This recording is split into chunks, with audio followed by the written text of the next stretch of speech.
must constantly look at things in a different way.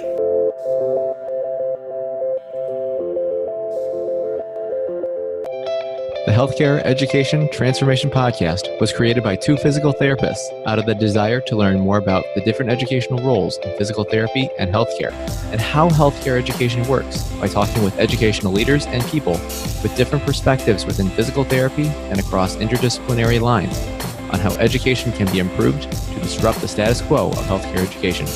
This is our journey, and thanks for listening.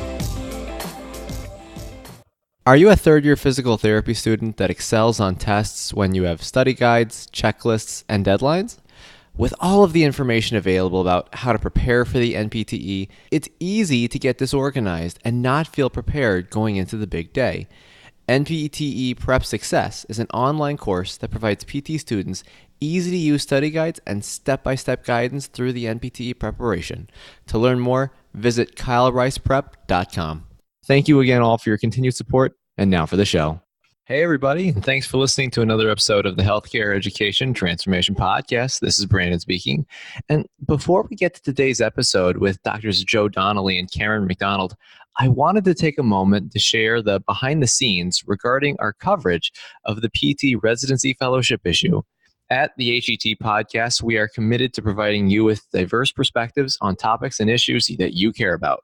We want to inform you about the logistics we encountered when we recorded these series of interviews. You may have noticed that we have had a lack of episodes discussing ABPTRFE's perspective on the change in regulations in fellowships and residencies. Most of our interviews have covered the program's perspective on this issue. I'm going to tell you why. First, we highly recommend that you read all of the available information on both perspectives and consider this issue from all angles. Now, we have provided some resources in our show notes for consideration, so please check those out as well.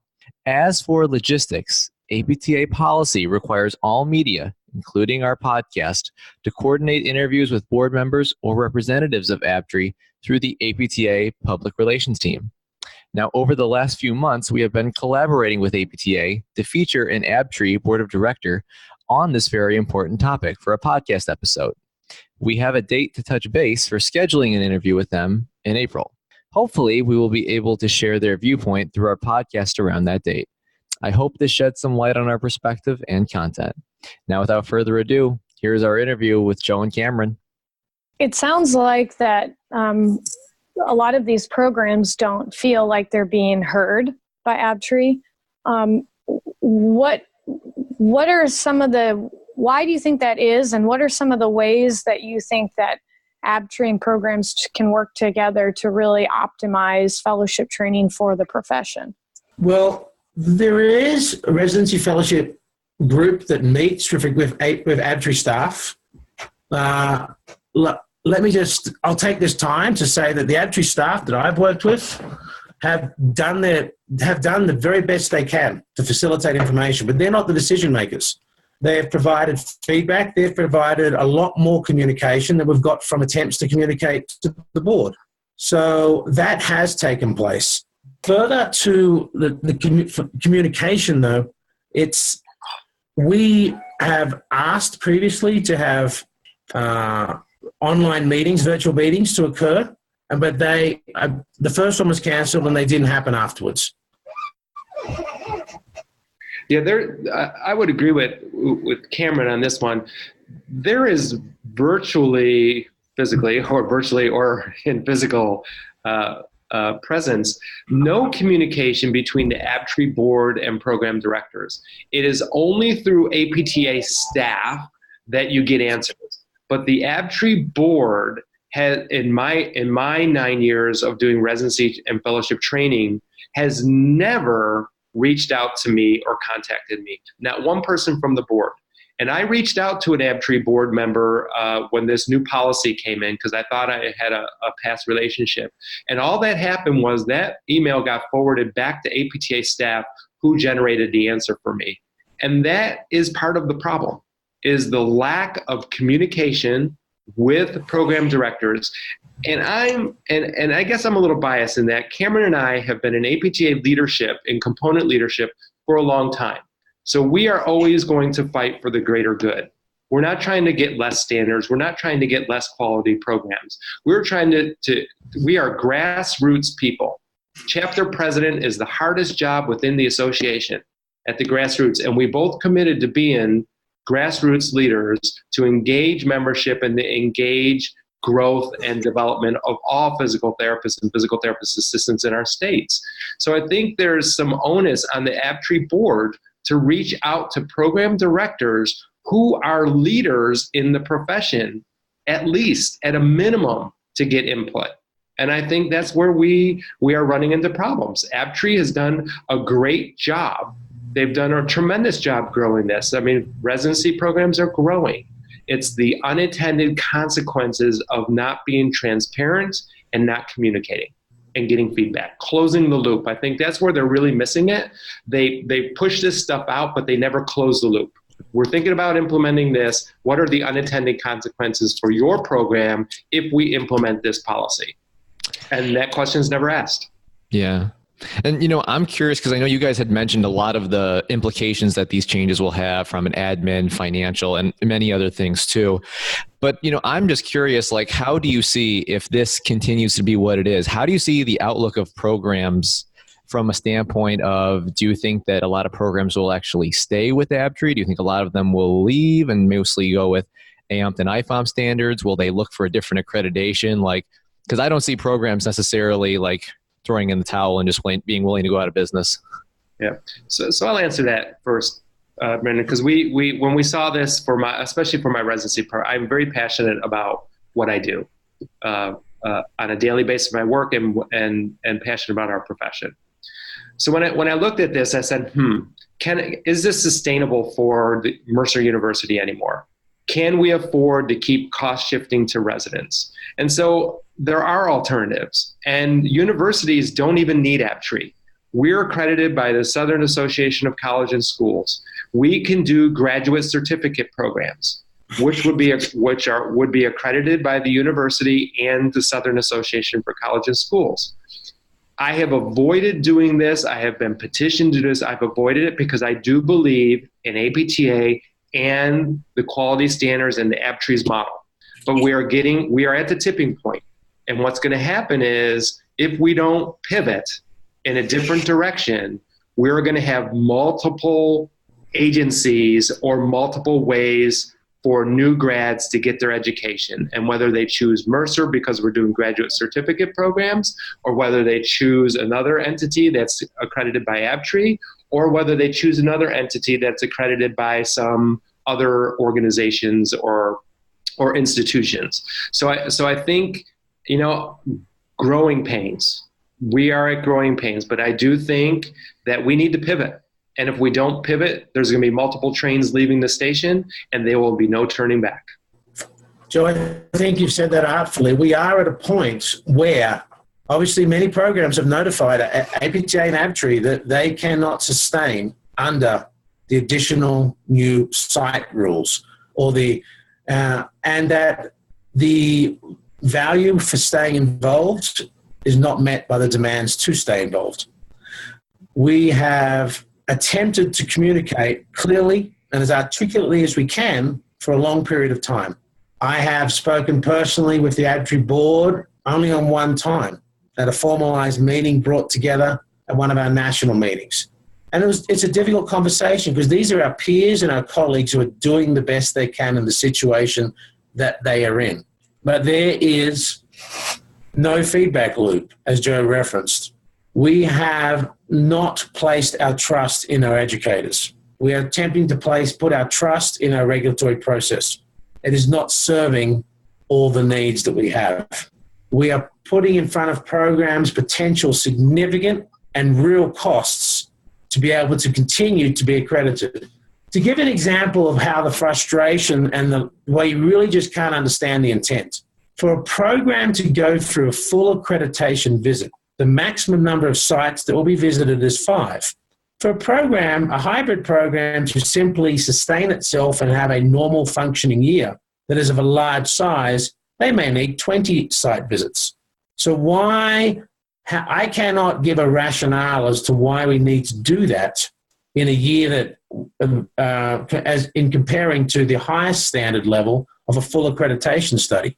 Now, yes, they are one-day off-site visits that are being proposed, but those questions have been asked, why are we doing this? And also, why do we not accredit the mentors? What is so important about the plinth in the room?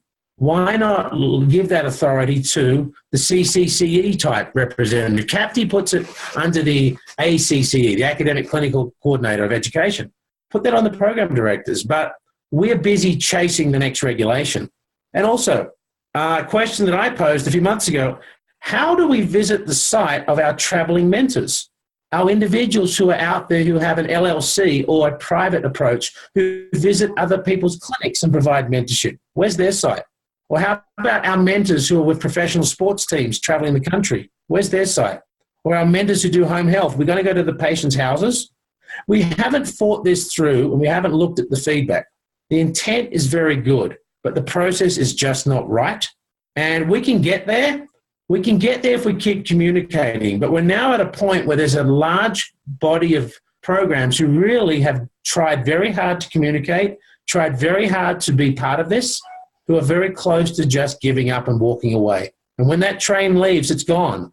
And myself, Joe, we're in component leadership. We serve all our membership. We serve what we promise to the communities around us. It's very frustrating to see us making this so hard on ourselves. We talk to regulators. We talk to legislators. We talk about the quality of our post-professional education when we testify at the capitals on bills and other processes. Yes, this is very complicated, so we need to be humble about it. We need to recognize that at times we'll get some things wrong, and we need to, when we hear those voices, we need to pivot and change. When membership comes to me and say, I'm sorry, we don't like what you did at the executive, we need to consider that, and we need to react to that and not build a defense. Because when you're defending, you're losing. So we need to be communicating. Speaking of hybrid programs, do either of you know what the OMPT fellowship outcomes of hybrid-based fellowship programs are and how they compare to non-hybrid programs? It has not been studied as far as we know. What we do know is that hybrid programs generate probably a larger percentage of the graduates, just simply because of scalability.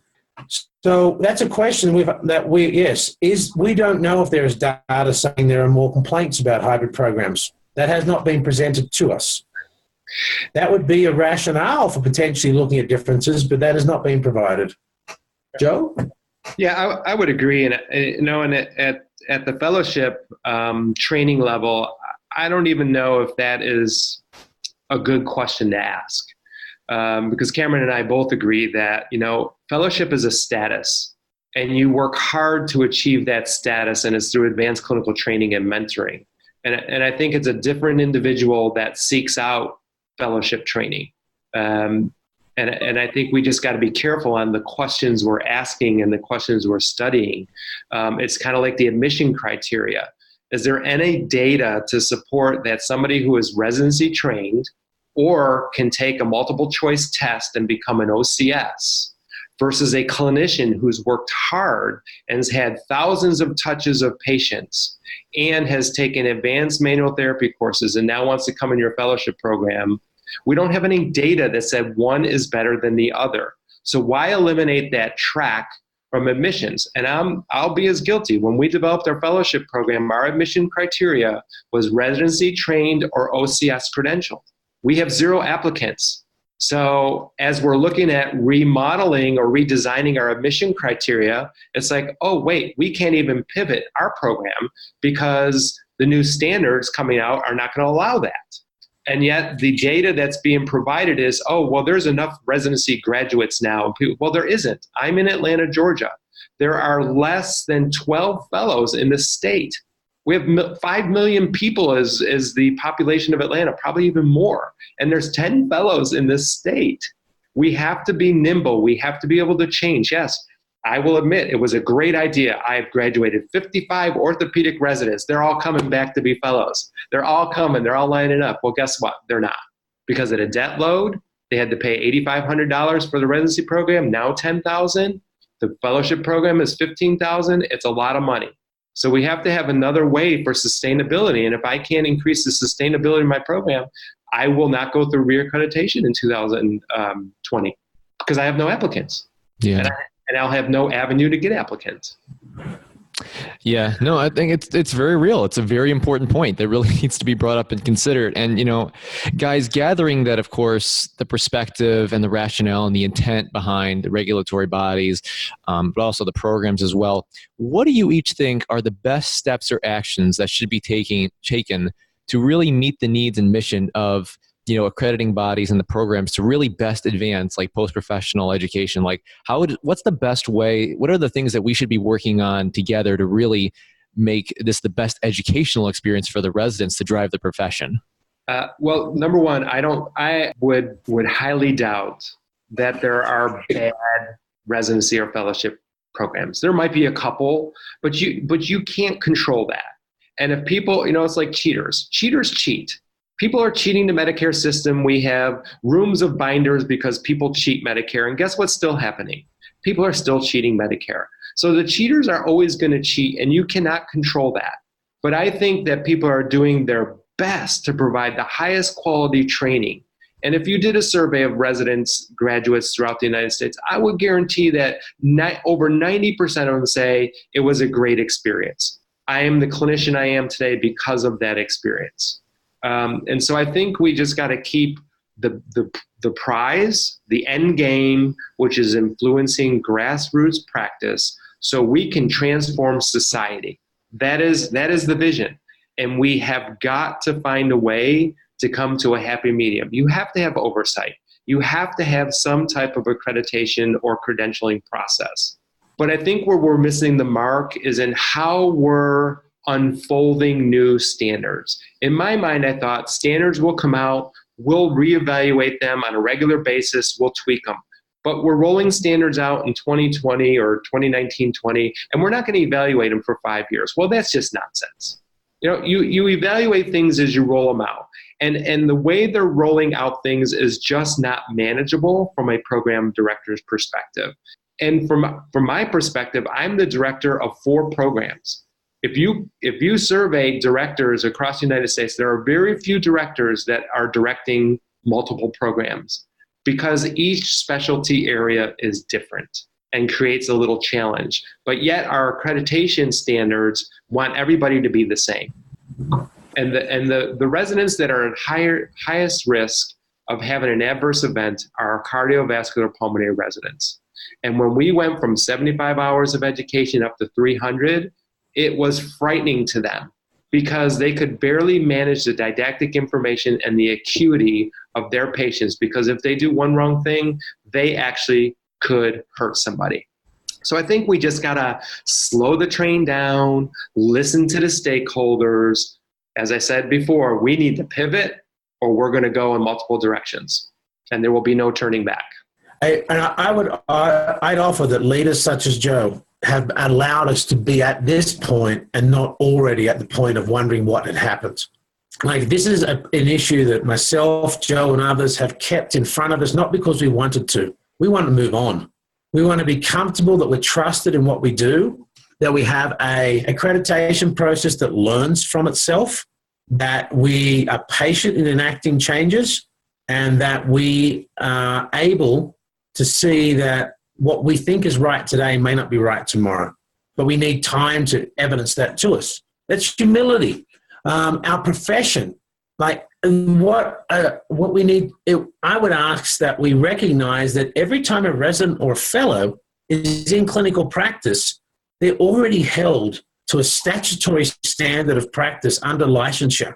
They are already held to ethical standards. They're already held under a legal consequence should they act inappropriately. We do not need to, through another layer of regulation and accreditation, control all those actions, because these are licensed professionals who already are held accountable. This is the area, like, that's why we talk to CAPTI at sometimes. Those individuals aren't licensed. They're not held to the statutory authority as students in practice. And we have been comfortable and for decades have had a way of overseeing through empowering program directors and academic clinical education coordinators. I got the initials in the wrong order. But we have given that trust, and it has not backfired as far as we know. There will be bad apples. There will be those who cheat the Medicare system, as Joe put out. But we need to look at the bigger picture.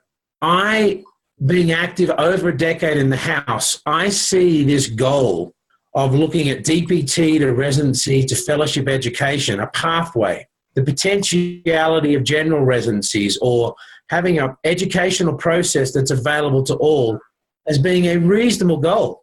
But how are we to get there if we do not have programs that have scalability, that cannot address the needs of the entire DPT student population, and not currently less than 10% when it comes to the amount of residency slots being offered? So we have a process here where we are rushing to set up standards, I feel, to meet external needs, but they're hurting internally. And I would like to have the ability for our school to fill all 81 DPT student slots into hybrid residency models across our program and other programs. But this requires partnerships with all of our corporations, with our clinics, and they're the ones who are having now these burdens put to them. It is now the clinics and the corporations who are writing letters of concern to our national bodies. That should be a very large alarm bell, because they're where people are employed. That's where the rubber meets the road. That is where the patients are actually present. So open communication, allow feedback from stakeholders, allow the profession to meet the demands of society. We treat 7 to 10% of people with low back pain. Maybe part of the reason we don't see the other 93% is our profession has its bureaucracy and its regulatory barriers and its difficulties in enactment. We haven't worked out the models of care to bring more people to us who we can benefit. We're not going to work that out if we keep making a silo out of our educational process. Very true. I would like to just say that I am confident in Sharon Dunn as our president of APTA and our APTA board. I think enough attention has been brought to them about the challenges, and I am 100% confident in their leadership ability to stop the train and to get us pivoted in the right direction. I just think that so much has changed so too fast, unintended consequences. I think we've send up the flare, because we are all on the lifeboats now. It's not even, we can't even see land right now. But I do have confidence in their ability to lead us and to put us in the right path for success, and not let this continue. Yeah, and I think first and foremost, I mean, it's just good to get information from the perspective from the programs out to people, to really just understand what you guys are going through, to understand what all these changes will actually result in. Because I think, like you both had said, there's definitely great intent, but there's also some consequences that potentially could actually have the opposite effect that need to be considered. And you know, guys, we normally wrap each episode with this final question, and it's not necessarily a residency fellowship niche. I mean, this could be anything PT education. But the question is, if you could change one aspect of healthcare education, physical therapy or otherwise, which aspect would you change, and how would you change it? I think I'll preface it by being the foreigner who came into education backwards after being in the clinic for a quarter decade. Is that a foreigner? Yeah, foreigner. And I would also like to second again what Joe said. Our leadership are wonderful. Their intent is great. They are doing the best they can in a very complex realm. We are not intentionally creating problems. We just need to be communicating and listening and respectful of each other, and we'll get there. As to the question of what can we change, what I see is that something IFOMT worked out in the Canary Islands in the early 1970s. Maybe it was the beach and the sun. Who knows? But when you set up an educational expectation, you don't know what the outcome will be. You do not know what the top level of performance is. Let's not limit ourselves by saying you can only reach this standard. Let's be flexible and appreciate that we will develop new education while we're in school. We'll learn new ideas and new concepts. We will rediscover old ideas.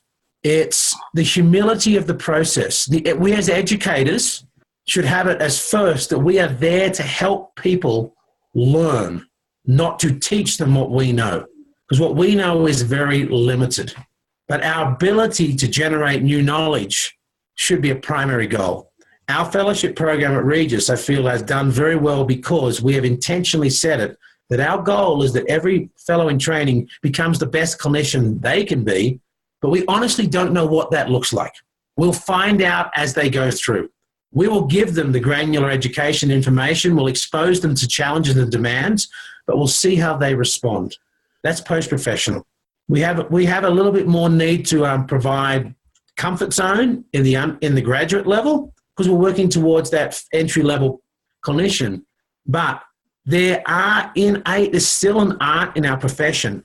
We cannot make everything randomized trial-based. We can't make everything based upon a single framework of information. We have guidelines, not rules. We're doing better with that. So be humble in knowing that we don't know what our potential fully is. Let's just not get in the way of it. And then we'll be able to meet more demands. We don't know what the next catalyst idea will be to find that 90% of the musculoskeletal population that we don't get to in outpatient settings. It could be a student who has that idea that can embrace it. So being not to have a constant goal to have the least possible regulation to establish the minimum standard, to have that approach, then I think we'll find a brighter horizon than trying to control it all. Yeah, I just think from an education standpoint, I think institutions have to change the way they think about education because I think that the current generations and the future generations are going to want it delivered differently. And as long as we are in these institutions with rigid walls and rigid ways that things have to be delivered, I'm not so sure it's sustainable. You know, people are seeking alternative ways to get their education. When we started our program at Mercer 10 years ago, as an 8-semester program, people thought we were crazy. How could you do it in one less semester? And we were looking at the price point. Well, it's going to be $10,000 less to get a DPT education, and it's been very successful. We've done it intentionally, and it's come very well. And now we have South College and Baylor at 7 semesters. Right, so we just have to keep the options open, and how do we do it differently, more effectively? How do we reach rural America? And I think those 2 programs, the hybrid programs, may be able to do that. Are they tested yet? No, but they're thinking outside the box and delivering education in a totally different model that might be effective. We don't know, so let them go, let them do it, let them test it and try it, and then say, hey, how can we do it? But I do know one thing: if programs are going to look at reducing, the bottom line is going to be, how are you going to replace your revenue? Because if you go to 1 semester less, how are you going to replace it? Well, the way you replace it is residency education. But you can't do it if you can't grow and you can't break down the walls.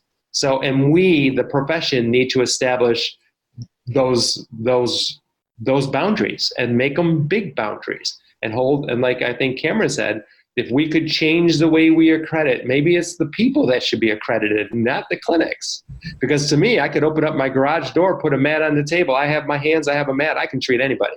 I can get some bungee cords to give them some resistance. I can do a lot of stuff. I don't need anything else to do it but my hands, my brain, and a mat. So you're telling us, Joe, that the age of Chrome has left us behind? You don't have to have the shiniest machine to get the referrals? Yes. Yeah. We are our standard. The greatest skill we have is our clinical reasoning and decision making. We need to constantly grow that.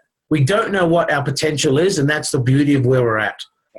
And so our residency frameworks, I see that vision of 2-year educations immediately into residencies that's stratified across the student body, that embraces all of our clinical partners. So each university has a national footprint that reaches well beyond the site that they're sitting on, that allows hybrid types of education, that we trust in ourselves and our process to let that happen. We'll get there. If we try and control it, we won't. If we hold on too tight, it'll slip through. And so, but we have terrific leadership. The individuals who sit on our councils, sit on the ABPTRFE board, I believe wholeheartedly are doing the very best they can in the circumstances they're given. The majority of what's being done is positive and helpful. There's a few key elements, though, that are not meeting the needs of the marketplace that is our programs. And we need to have those conversations, and we'll get there. And I appreciate you giving us the time, myself, the time today to speak this. I trust, Joe will be similar in appreciating the time given. Yep. I think so. Access to healthcare is one of the largest issues facing both providers and patients, as millions of people worldwide lack timely and affordable access to healthcare. Anywhere Healthcare, a telehealth platform, is a simple, low-cost option for providers and patients that eliminates the barriers to access to all kinds of healthcare. To find out more, check out anywhere.healthcare, which is available in our show notes. And if you use the code HET in all caps when you email to sign up, you'll save 25% off the total cost. Thank you for attending class today, and we hope that you learned something and gained value from the content. If you'd like to schedule office hours with us, feel free to add us on Twitter at HET Podcast, on Instagram, HET Podcast, on Facebook, the Healthcare Education Transformation Podcast, and the homepage, healthcareeducationtransformationpodcast.com. And for those of you following along in the syllabus, extra credit can be obtained by liking us, sharing us, and leaving a review. Let's continue our journey up Mount Educational Success as lifelong learners.